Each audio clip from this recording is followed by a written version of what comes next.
اعوذ باللہ من الشیطان الرجیم بسم اللہ الرحمن الرحیم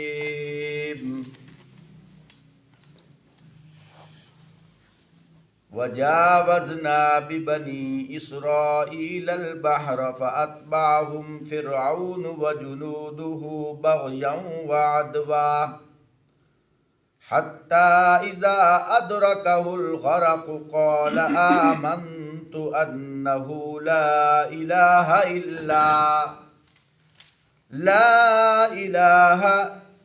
إلا الذي آمنت به بنو إسرائيل وأنا من المسلمين۔ فرمایا اور ہم نے بنی اسرائیل کو سمندر سے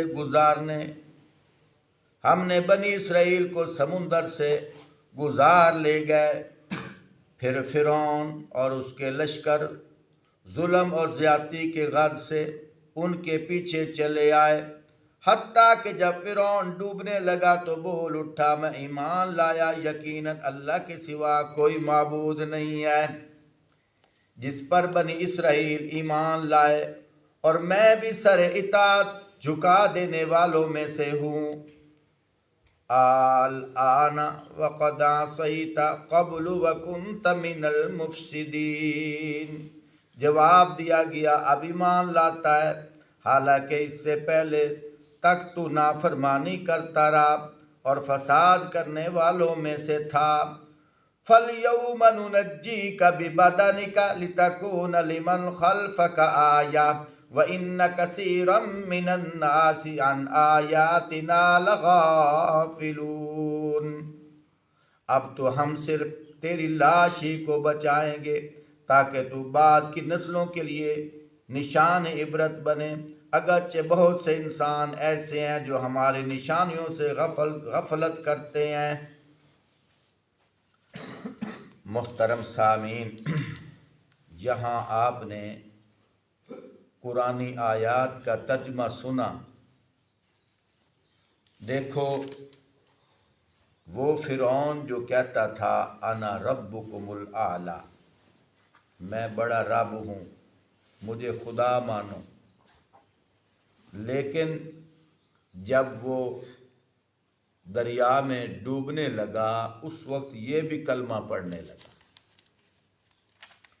جب کلمہ پڑھنے لگا تو حضرت جبرائیل علیہ السلام بھی اس وقت بنی اسرائیل کے ساتھ ساتھ چل رہے تھے۔ انہوں نے دیکھا، انہوں نے اس کے منہ کے اوپر پاؤں رکھ دیا، ایک جگہ تھا مٹی بھی ڈال دی، یعنی منہ بند کر دیا کہ کلمہ نہ پڑھے۔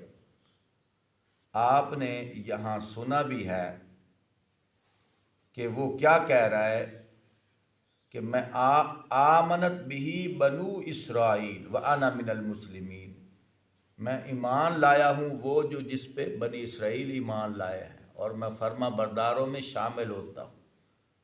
لیکن جبرائیل علیہ السلام نے فرمایا اب تو کلمہ نہیں پڑھ سکتا۔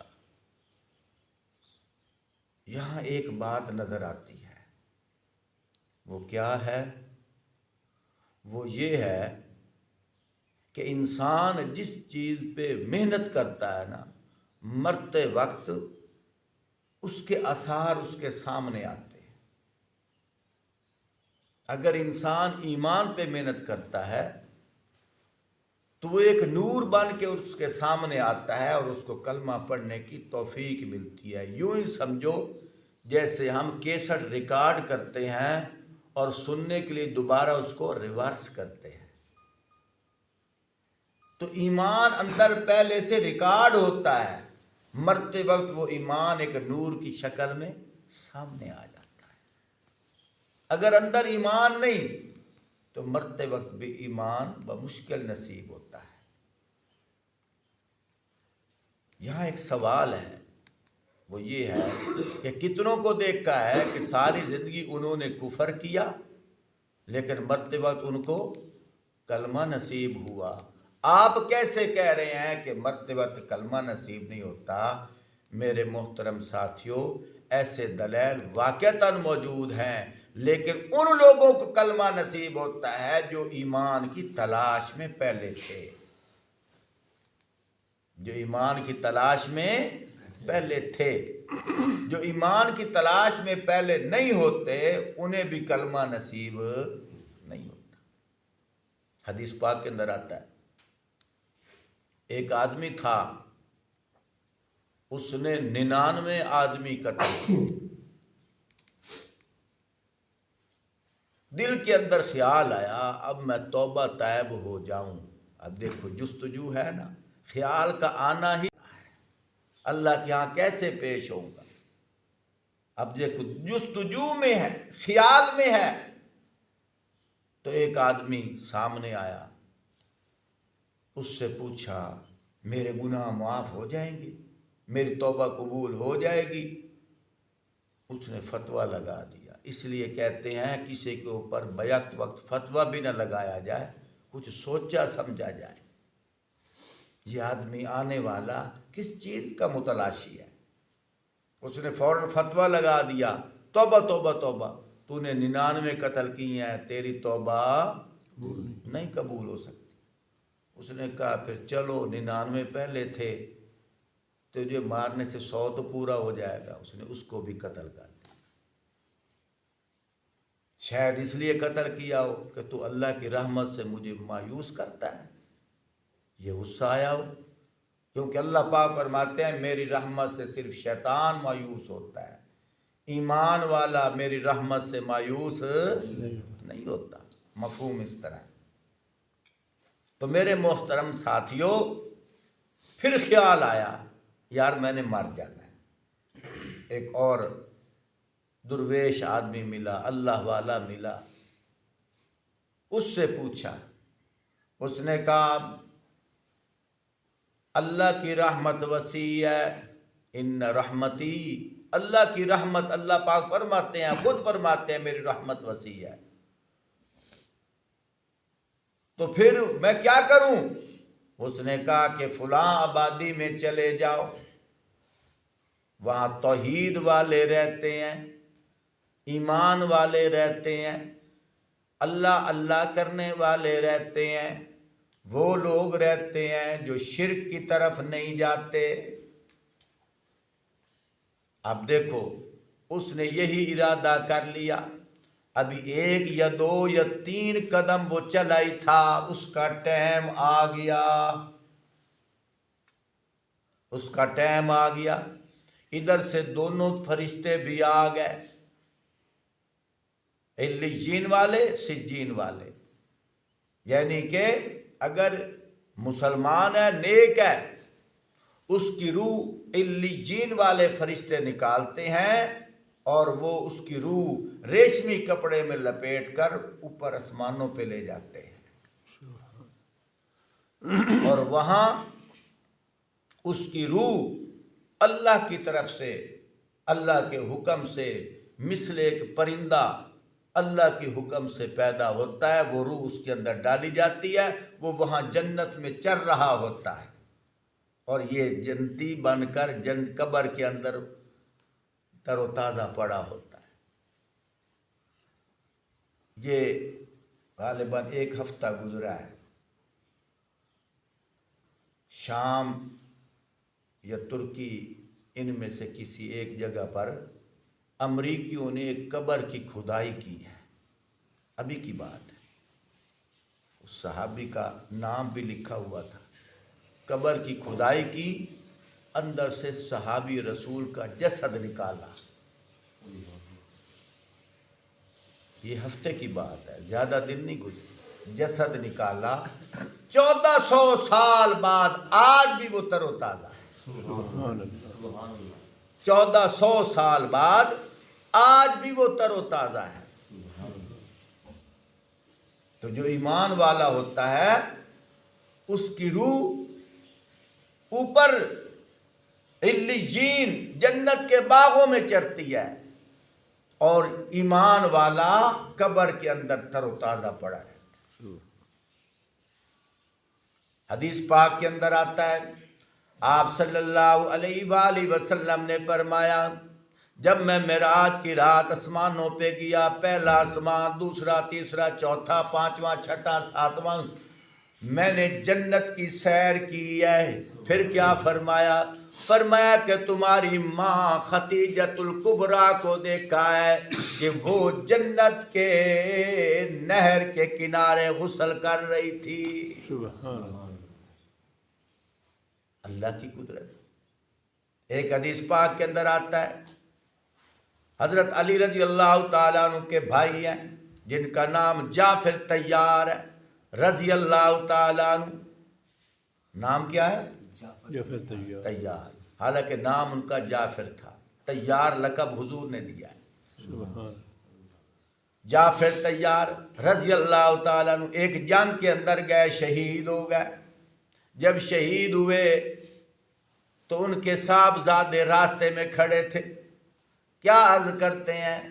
یا رسول اللہ صلی اللہ علیہ وآلہ وسلم، جتنے مجاہدین گئے تھے وہ جہاد کر کے ہم دیکھ رہے ہیں واپس آ رہے ہیں، لیکن ان میں ہمارے ابو نظر نہیں آ رہے، وہ کدھر ہیں؟ آپ صلی اللہ علیہ وآلہ وسلم نے اوپر نگاہ اٹھائی، نگاہ اٹھا کر کیا فرمایا کہ وہ دیکھو وہ تمہارے ابو جو ہیں جنت میں اڑ رہے ہیں۔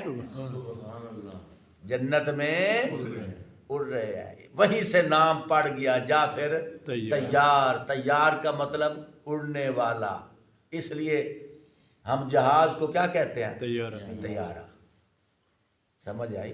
وہ دیکھو جنت میں اڑ رہے ہیں، یہ حدیث پاک کے اندر آتا ہے۔ تو میں بات عرض کر رہا ہوں، جو نیک آدمی ہوتا ہے وہ یہاں قبر میں ہوتا ہے، اور اس کی جو روح ہے وہ جنت میں سیر کر رہی ہوتی ہے، چر رہی ہوتی ہے، اور یہ ادھر تر و تازہ پڑا ہوتا ہے۔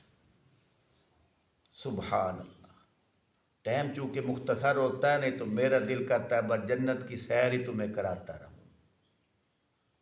تو میرے محترم دوستو، بزرگوں، فرمایا جیڑا بد کردار ہوتا ہے، برے عمل والا ہوتا ہے، جو حق کی تلاش نہیں کرتا، شرک کرتا رہتا ہے، گناہ ہر وقت کرتا رہتا ہے، فرمایا گندے کپڑے میں اس کی روح لپیٹ کر، سجین والا فرشتوں کا ایک طبقہ ہے، اس کی روح لپیٹ کر جہنم کے نیچے بند کر دیتے ہیں، وہ وہاں تڑپتی ہے، یہ یہاں تڑپ رہا ہوتا ہے۔ اس کو قبر میں ہی عذاب مل رہا ہوتا ہے، اور جس کی روح جنت میں ہوتی ہے وہ ادھر خوش ہوتی ہے، یہ ادھر خوشی منا رہا ہوتا ہے۔ تو میں بات عرض کر رہا تھا، دونوں طبقے آ گئے، علیین والے بھی، سجین والے بھی، دونوں فرشتے، دونوں گروہ، ان کا آپس میں تبصرہ آپس میں ہوا، مذاکرہ ہوا، مناظرہ کہہ لو، بحث کہہ لو۔ کس بات پر؟ سجین والوں نے کہا اس نے 100 قتل کیا ہے، گناہ گار ہے، ہم اس کی روح لے کر جہنم میں جائیں گے۔ لیکن علیین والوں نے کہا اس کی پہلی زندگی کو نہ دیکھو، اس کی اب والی زندگی کو دیکھو کہ جاگ ادھر رہا تھا، جاگ ادھر رہا تھا، یہ دیکھو، اس لیے ہم لے جائیں گے، یہ جنتی ہے۔ دونوں طبقے اللہ پاک کی طرف حاضر ہوئے، حدیث پاک کے اندر آتا ہے، اللہ کے ہاں پیش ہوئے۔ اللہ پاک نے فرمایا ٹھیک ہے، تم جاؤ، جا کر زمین کی پمائش کرو، جا کر زمین کی پمائش کرو۔ اگر پمائش کے لحاظ سے وہ جہاں نیک لوگ رہتے ہیں ان کے قریب ہے تو پھر جنت والے لے جائیں گے، اگر پمائش کے لحاظ سے ان سے دور ہے اور جدھر رہتا تھا وہ ادھر قریب ہے تو پھر جہنم والے لے جائیں گے۔ ادھر سے فرشتے آ رہے ہیں، ادھر سے اللہ پاک نے زمین کو حکم دے دیا، یہ جو نیک لوگوں کی طرف جو زمین تھی، حالانکہ تھی تو 3-4 گز، لیکن اس زمین کو حکم دیا تباعدی تباعدی، ہاں، تقربی تقربی تقربی۔ کیا مطلب؟ تو سکڑ جا قریب ہو جا.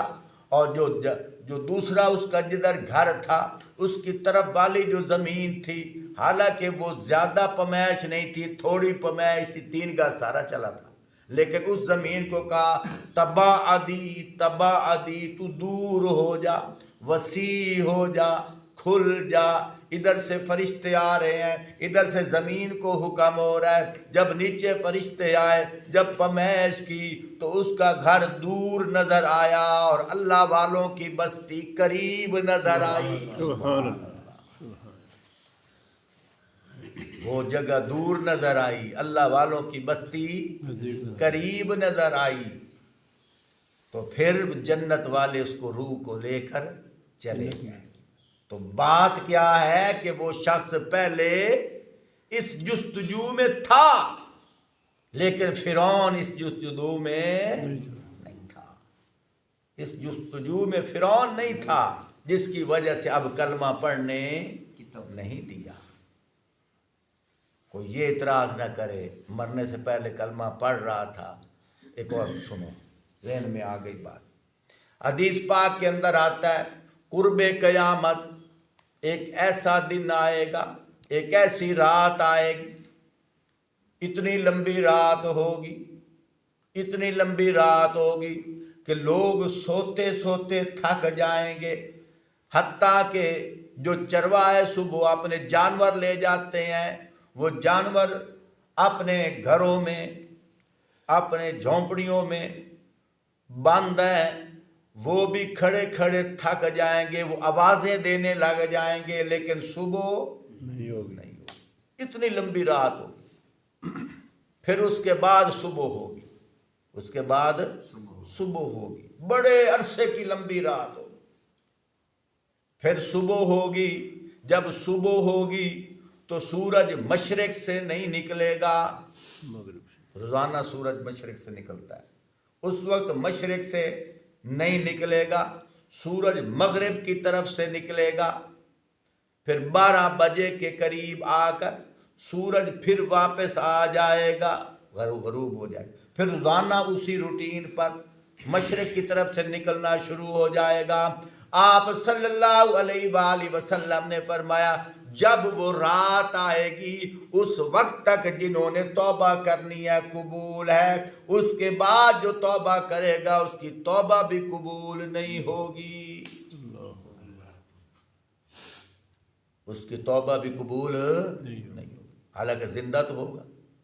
لوگ اس کے بعد بھی جہان چلے گا، بازار چلیں گے، نمازیں لوگ پڑھیں گے، لیکن کون پڑھیں گے؟ جو پہلے پڑھتے ہوں گے. نیکیاں کریں گے کون؟ جو پہلے کرتے تھے. کتابوں میں یہ واقعہ موجود ہے. اس لیے تو اللہ پاک نے فرمایا نا رب المشرقین و رب المغربین، 2 مشرق اور 2 رب، 2 مغرب کا رب ہے. لیکن سورت یا ایھا المزمل کے اندر کیا فرمایا؟ رب المشرق والمغرب. ادھر ایک مشرق اور ایک مغرب کا ذکر کیا. رب المشرق والمغرب، ادھر رب ہے مشرق کا اور مغرب کا. سورت الرحمن میں کیا فرمایا؟ رب المشرقین و رب المغربین، 2 مشرق اور 2 مغرب کا رب ہے.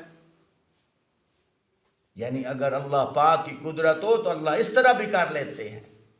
یار باتوں میں بات آ گئی، باتیں ساری قرآن کی بور تو نہیں ہو رہے. ابراہیم علیہ السلام نے نمرود سے جب مناظرہ کیا تھا، سبحان اللہ، یہ بھی قرآن کے اندر ہے.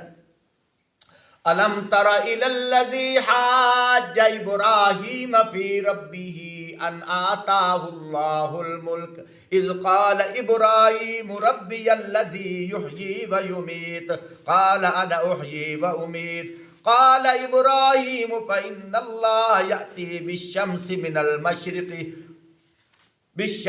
المشرق. یہ دیکھو اللہ پاک قرآن پاک کے اندر ارشاد فرماتے ہیں، سبحان اللہ.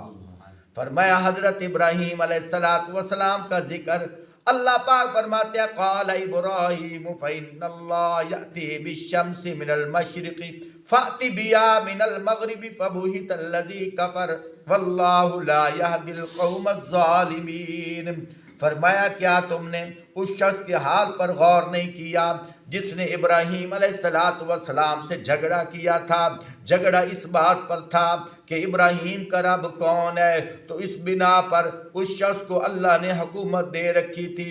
جب ابراہیم علیہ السلام نے فرمایا کہ میرا رب وہ ہے جس کے اختیار میں زندگی اور موت ہے، تو اس نے جواب دیا زندگی اور موت تو میرے اختیار میں بھی ہے۔ ابراہیم علیہ السلام نے فرمایا اچھا اللہ تو سورج کو مشرق سے نکالتا ہے، تو ذرا اسے تو مغرب سے نکال کر دکھا۔ نمرود بادشاہ تھا نا، چلو مختصر کرتا ہوں، دل کرتا ہے بس قرآن کے اندر غوطے لگاتا جاؤں، آگے سے آگے آیات آ رہی ہیں، آگے سے آگے آیات آ رہی ہیں۔ یا اللہ تیرا شکر ہے۔ نمرود جو تھا نا وہ روزانہ کا آٹا دیتا تھا، روزانہ قحط پڑ گیا تھا، اس نے اپنے گودام بنائے ہوئے تھے۔ بادشاہ جو تھا وہ کہتا تھا اپنے منشیوں کو، وزیروں کو کہ عوام کو کہہ دو تمہارے گھر آٹا نہیں ہے، مجھ سے لے جاؤ۔ ابراہیم علیہ السلام بھی وہیں رہتے تھے، تو لوگ جب آٹا لینے آتے تو وہ کہتا پہلے مجھے سجدہ کرو، وہ سجدہ کرتے پھر اسے آٹا ملتا۔ حضرت ابراہیم علیہ السلام کی باری آئی، اس نے کہا سجدہ کرو، فرمایا نہیں تجھے سجدہ نہیں کروں گا، تجھے سجدہ نہیں کروں گا۔ اس نے کہا پھر تیرا رب کون ہے؟ ابراہیم علیہ السلام نے فرمایا میرا رب وہ ہے والذی هو یطعمنی ویسقین، جو مجھے کھلاتا ہے، مجھے پلاتا ہے، وَإِذَا مَرِضْتُ فَهُوَ يَشْفِينِ، جب میں بیمار ہوتا ہوں مجھے شفا بھی اللہ دیتا ہے۔ اس نے کہا وہ تیرا رب کون ہے؟ اس نے کہا میرا رب وہ ہے جو زندگی اور موت کا مالک ہے۔ یہ ابھی آپ نے سنا۔ اس نے کہا یہ تو میں بھی کر لوں گا۔ 2 قیدی منگوائے، ایک کو سولی پہ چڑھا دیا اور ایک کو آزاد کر دیا۔ دیکھو اس کی زندگی کا مالک تھا، میں نے آزاد کر دیا، اس کی موت کا مالک تھا، وہ دیکھو اس کو سولی پہ چڑھا دیا۔ ابراہیم علیہ السلام نے فرمایا اچھا میرے رب کی تو یہ بھی نشانی ہے۔ کیا نشانی ہے؟ فَإِنَّ اللَّهَ يَأْتِي بِالشَّمْسِ مِنَ الْمَشْرِقِ، فرمایا میرے رب کی نشانی تو یہ ہے کہ سورج مشرق سے نکالتا ہے۔ اگر تو اپنے رب ہونے کا دعویٰ کرتا ہے فَأْتِ بِهَا مِنَ الْمَغْرِبِ، تو مغرب سے نکال کے دکھا۔ کیسا لاجواب کیا اس کو۔ اللہ نے یہ ذکر قرآن میں فرما دیا، اللہ نے یہ ذکر قرآن میں فرمایا۔ فرمایا فَأْتِ بِهَا مِنَ الْمَغْرِبِ فَبُهِتَ الَّذِي كَفَرَ، اچھا تو اللہ کو سورج سے نکالتا ہے، اچھا اللہ سورج کو مشرق سے نکالتا ہے، تو ذرا اسے مغرب سے نکال کے دکھا۔ یہ سن کر وہ منکر حق ہو گیا اور پریشان ہو گیا۔ اگر اللہ پاک کیا فرماتے ہیں واللہ لا یہدی القوم الظالمین، مگر اللہ ظالموں کو سیدھا راستہ نہیں دکھاتے۔ جو حق کی تلاش میں نہیں ہوتے اللہ انہیں ہدایت نہیں دیتے۔ تو لوگوں کے ذہنوں میں یہ خیالات آ رہے ہوں گے کہ اگر انہوں نے سوال کیا کہ اللہ تو اگر رب ہونے کا دعویٰ کرتا ہے مغرب سے نکال کے دکھا، تو لوگوں کے ذہنوں میں یہ سوالات آ سکتے ہوں گے کیا اللہ بھی اس طرح کر سکتا ہے؟ اللہ نے فرمایا میرے محبوب اپنی امت کو بتا دو میں بھی اس طرح کر سکتا ہوں اور کروں گا قرب قیامت۔ اس لیے فرمایا رب المشرقین و رب المغربین، میرا رب تو وہ ہے جو 2 مشرق اور 2 مغرب کا رب ہے۔ قرب قیامت اللہ سورج مغرب سے نکالیں گے۔ تو میرے محترم دوستو بزرگوں، باتیں تو بہت ساری تھی، چلو آخری بات سن لو۔ جو حق کی تلاش میں ہوتا ہے، جس کا دل حق کے راستہ میں مشتاق ہوتا ہے، جس طرح آپ حضرات بیٹھے، مرتے وقت کلمہ نصیب ہوتا ہے۔ وہ کہتے ہیں نا، ایک مستری تھا، ایک مزدور تھا، دونوں مل کر محنت مزدوری کرتے تھے، دہاڑی کرتے تھے۔ تو مستری جو تھا اس کی طبیعت یہ تھی، جب شام 5 بجے کا ٹائم ہوتا، نیچے سے شاگرد کہتا استاد جی چھٹی کا ٹائم ہو گیا ہے، وہ اپنے مٹی کی وجہ سے، مٹی ساتھ ہوتی ہے نا جب دہاڑی کا کام کیا جاتا، اپنے ہاتھوں کو جھاڑتا اور کہتا لا الہ الا اللہ محمد الرسول اللہ۔ 1 دن گزر گیا، 2 دن گزر گئے، تاکہ 25 سال اس کی عادت بن گئی۔ 25 سال اس کی عادت بن گئی۔ اللہ کی شان، آخر انسان ہے، مرنا تو ہے۔ بیمار ہو گیا، چارپائی پہ پڑا ہے، شاگرد آیا، میرے استاد کدھر ہے؟ کہا وہ تو بیمار پڑا ہے، لوگ اس کو کلمہ پڑھاتے ہیں، وہ کلمہ بھی اس کی زبان پہ نہیں آ رہا۔ کیسے پڑھاتے ہیں؟ کیا اونچی اونچی آواز سے لوگ کہتے ہیں کلمہ پڑھ کلمہ پڑھ، وہ نہیں پڑھ رہا۔ اس نے کہا اچھا مجھے جانے دو، پردہ کراؤ۔ پردہ ہوا، قریب ہوا، کان میں کیا کہہ رہا ہے؟ استاد جی چھٹی کا ٹائم ہو گیا ہے۔ وہ ہاتھ جھاڑ کر کہتا ہے لا الہ الا اللہ محمد الرسول اللہ۔ دیکھو کون سی چھٹی تھی اور اس کی طبیعت بن گئی، اصلی چھٹی وقت بھی کلمہ نصیب ہو گیا۔ اسی لیے کہتے ہیں اس وقت کلمے کی ترغیب نہ دو، بلکہ خود پڑھو تاکہ سن کر وہ بھی کلمہ پڑھنے لگ جائے۔ تمہیں کیا پتا وہ کس حال میں ہے۔ چھوٹی سی نشانی دیتا ہوں کہ اس وقت کیا کیفیت ہوتی ہے۔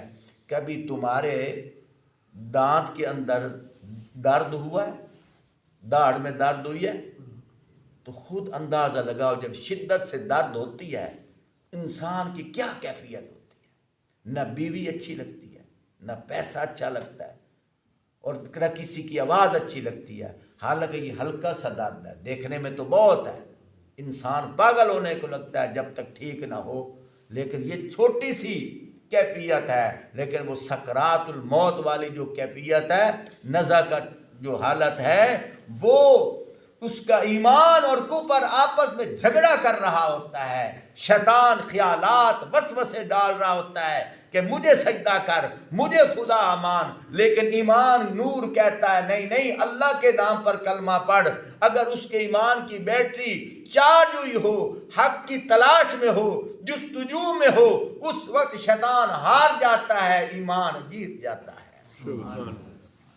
اس لیے اندر کنیکشن ایمان والا ہونا چاہیے، شرک والا نہ ہو۔